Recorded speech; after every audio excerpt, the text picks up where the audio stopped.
Hey everyone, so in this video we are going to learn about the restrictions on variables and the dynamic typing. So first of all, we have the dynamic typing, and what that actually means is like something. If I have a new Python file here and save this one like fi.py, and now if I talk about the variables, then you remember like I have x is equal to 5, something like that in the previous example, and then I have made changes like x is equal to something else, and not if you not consider that one, just like consider name is a variable of students that stores the student names in the database, and first you assign that one like dev, and after that the record for dev is managed and you need to write another name. Then you will just give another name like we have Alex to the same variable, and that's what its value is changed. That thing is the variable, and now not only Alex, I can just write this one as 23 also. The 23 is then saved in the variable. What I want to show you here is like in other programming languages, like if I take the example of C programming language and just the part of declaring the variables, then in that we have to declare the variable before using the variable in the program, like int a, that specifies that a is an integer and can store only integer values.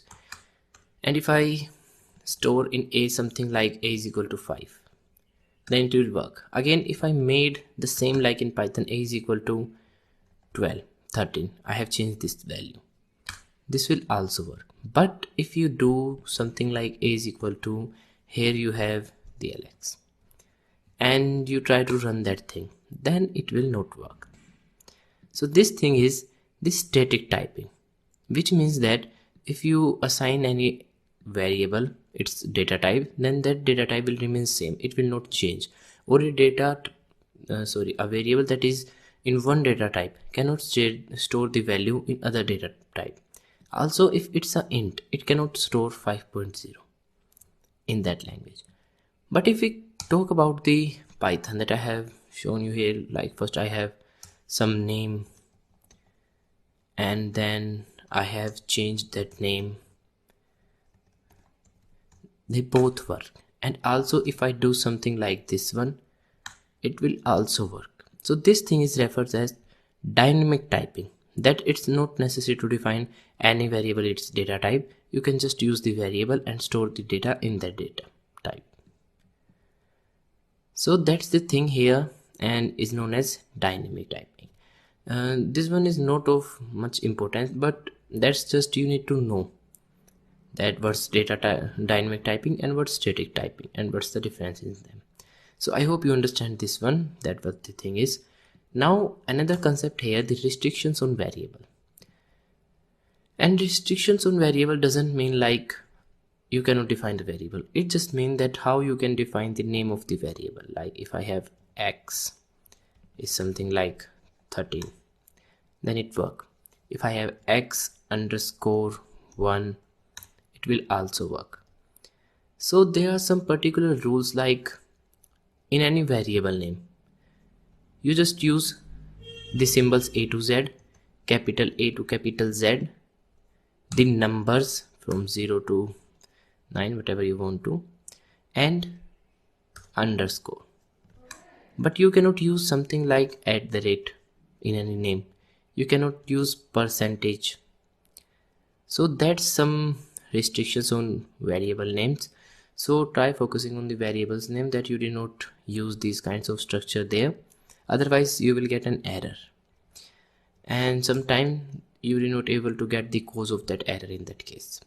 So you can define variables name, like if I need to store something like store entry, then I will just either use store entry, and if I use to store the data in track 1, then store entry 1. You can also use something like store underscore entry to separate these two and underscore 1. This will also work, but you cannot do 1 store underscore entry or something like 1 store entry. The thing here is you cannot use the numbers in the beginning of any variable name.